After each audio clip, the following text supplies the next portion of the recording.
Riding alone for thousands of miles begins with the most austere of seascapes, the North Japanese coast, and an icy, precise summing up, quote, "For unexplainable reasons, my son and I have become estranged," unquote. Takeda, played by Ken Takakura, lives in exile in the north.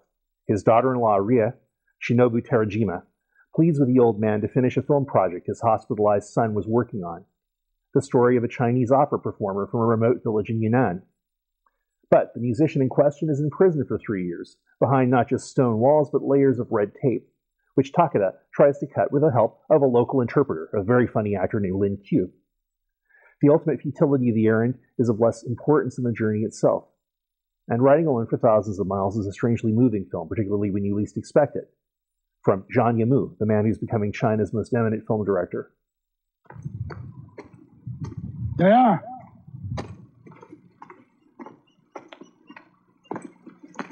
Yeah, yeah.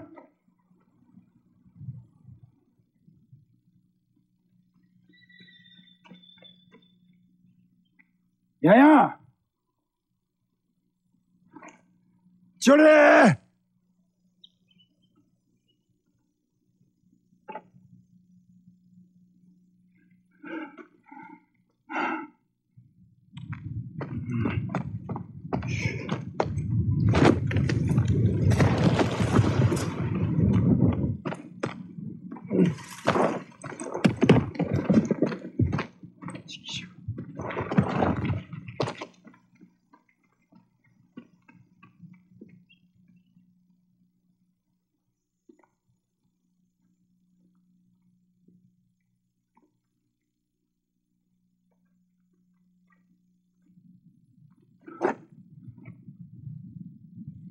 Julie!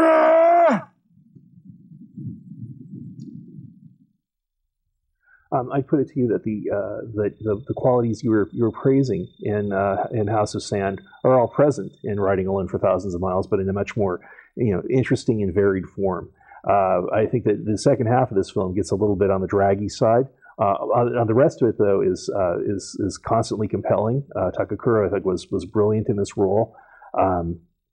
The sequences of him dealing with his daughter-in-law reminded me of something taken from an Ozu film. And you really did get to see a lot of China that the average person's not going to get to see. At the same time, I didn't think it was like just a useless display of prettiness or anything like that. The undercurrent of what it's like to live in China today, what the lingering residue of Maoism gripping the most unfortunate in the country, was all there to be seen. Well, let me tell you that, it was sort of a film tour of China. Yeah. And in the hinterlands where people don't go. And of course, it's gorgeous, and that's why we showed that clip. Mm-hmm. But this is a film that every man and son and father should see, because what this is really about is the inability of people males to express their feelings. Yes. And this is what the father has to learn. I was sobbing through this whole film. This is the other film that is going to be one of my films of the year. Well, this one I can agree with you more on, and I think the beautiful first line of it, and the connection with the daughter-in-law, that was a wonderful performance. I can't imagine how you get yourself up to that pitch that fast, as she did. And contrasting to the old fisherman who is Stone, who most of the time never even answers her in these phone calls. Yeah. He cannot bring words. And what happens to him in this film, it's amazing. The problem was, and you hit on it a little for me, we could have dispensed with the last 15 minutes. Yeah, it starts because what was sentiment and was really a look at father-son relationships suddenly becomes sentimentality. It goes over that edge. And I also worry that Yimou is like contrasting, like, look how emotional we Chinese are compared to those Japanese. Oh, this is very much so. And it's more implicit. It's implicit earlier on. Yeah. And also, though, it criticizes the red tape.